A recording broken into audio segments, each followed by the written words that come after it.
This is a series of videos in which Philip Maris interviews Dr. John Ricketts, the author of the book Exceeding the Goal: Adventures in Strategy, Information Technology, Computer Software, Technical Services, and Goldrat's Theory of Constraints.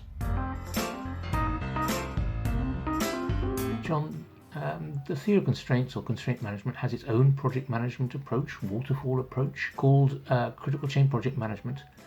So what about mixing in or not Agile with critical chain project management?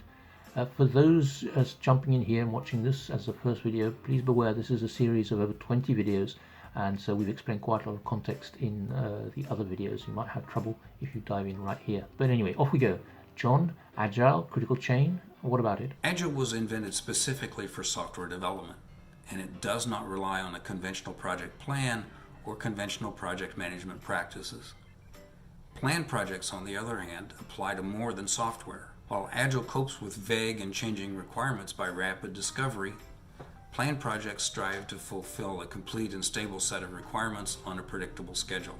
Agile usually has stable resources, while planned projects roll resources with specific skills on and off as needed. Critical chain is the constraint management application for project management.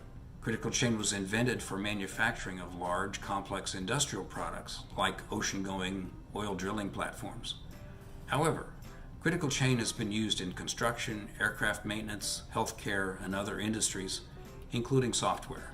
So what are the main differences, John, between the critical path approach and the critical chain approach? Critical chain project management is different from critical path method, the older and more familiar planned project method that most people are familiar with. These methods are superficially similar right down to their names, but at their core they are fundamentally different.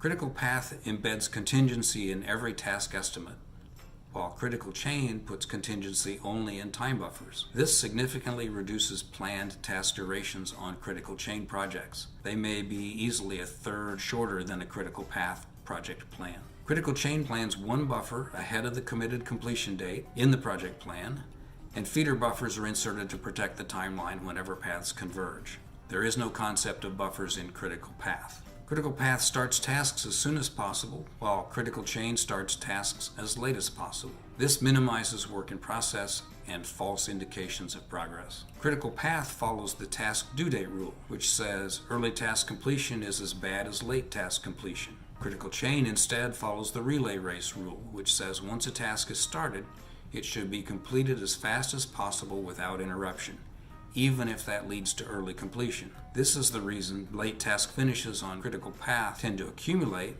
while finishes on critical chain are more likely to be offset by early finishes. Critical path allows bad multitasking, switching between and across projects even though the current task is not complete, while critical chain prohibits this. It's called bad multitasking because suspending tasks and restarting them later wastes time. Finally, critical path tracks progress on every task, while critical chain tracks progress only on the critical chain, which is the path through the plan with the longest overall duration. That's why time is the constraint on critical chain unless a resource constraint exists. Is critical chain a waterfall project management approach? Can critical chain and Agile help each other? I mean, in Agile, for instance, the length of iterations or sprints tends to be fixed, right? What about in critical chain? Should we be using fixed duration iterations or fixed scope iterations? Waterfall got its bad reputation because it plans all software design, then all coding, then all testing. So it's not iterative at all. In contrast, critical chain is not necessarily a waterfall method. Projects can be planned with iterations rather than a waterfall of tasks. The chief complaint about the waterfall method is defects found toward the end of a project require rework stretching back to the start of the project. Agile mostly avoids this with short iterations, and critical chain can do that too. There's nothing in critical chain that prohibits iterations. However, with Agile, the length of iterations tends to be fixed. 2 weeks is a common duration, while the scope of deliverables is variable. You may get more on one iteration and less on another. That contrasts with critical chain, where the scope of deliverables is fixed, known in advance, and duration is variable. Where is, for instance, critical chain a better fit than agile for what kind of projects, right? Is that the best answer, that agile here, critical chain there? When might critical chain be a better fit for IT than agile?